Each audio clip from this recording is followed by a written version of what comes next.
Alright guys, we're up to the next stage at our Wynnum project. The house lift has been completed, they're gone. The house is sitting back on its new stumps.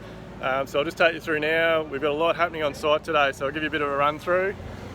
Before we go in there, because it's a bit noisy, so we've got a machine back on site. We've got Dan and the boys here from Premium Plumbing and Drainage today. We're getting all the new sewer lines in and the external stormwater pipes. So I'll take you and give you a quick squiz at that. Actually, we'll go around this way here, and then we've got our own carpenters on site. So at the front of the house here, we're starting to get all the, you can see at the front there, we've got all the new posts in there. So they're starting to build the new landing, the new entry stairs and everything into the house now that it's back up at height.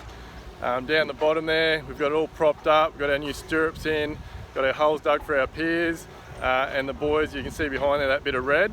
They're also starting to do all the boxing for the slab. So plumber will be out here today and we'll be straight on tomorrow to our slab prep. So I'll just give you a bit more of an in-depth sort of look at this sort of process and what goes on. So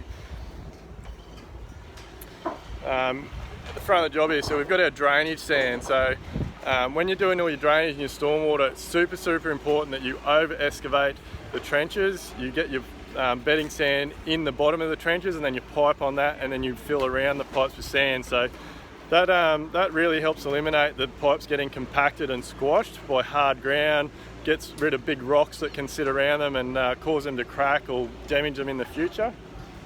You'll see here we've got all our trenching in, so at the same time as we're doing all of our new under-slab sewer work, we're also getting all of our stormwater pipe work in to pick up the old downpipes from the old house. And then on every job we do, we put yard gullies in the yard around the house, so that makes sure there's no water sits around our footings and we get all the water to the street.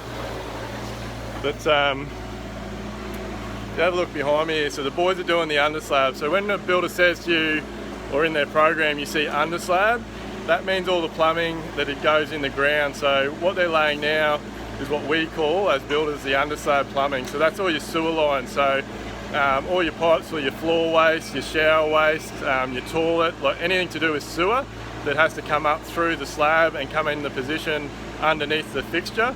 So you'll see they've put a bed of sand in there. They'll lay all their pipe work down on the sand.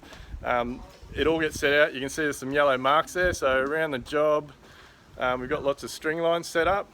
That's the grid for the house and all the offsets and stuff. So they measure off that and they basically mark out the rooms on the ground, and they make sure the waste for like our vanities, the shower waste are in the centre of your showers, the floor waste are in the centre of your bathroom area. So super important. But we've also got 2 points going in for plumbing, what we call plumbing stacks. So that's a riser, a big piece of 100mm pipe that will go up and pick up the plumbing from the existing kitchen and the existing bathroom.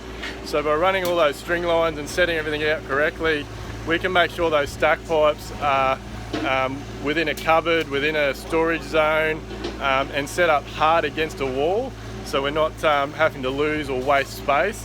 In the old days, it was very common, you would have seen all the sewer pipe work run out the outside of your buildings or an older building. We run everything internally now, so there's no ugly pipe work on the outside of a house. So I'll just take you over here. So look, as everything on a DPS Construction's job, we do it properly.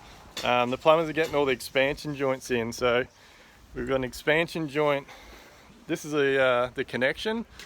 So we've dug down, we've found the sewer line and we've put a new connection in. There's an expansion joint. You can see down there, it's actually wrapped in plastic so it doesn't all get full of gravel and stuff, and allows it to move. So we've got an expansion joint on the connection. We've got another expansion joint up here. I'll just show you.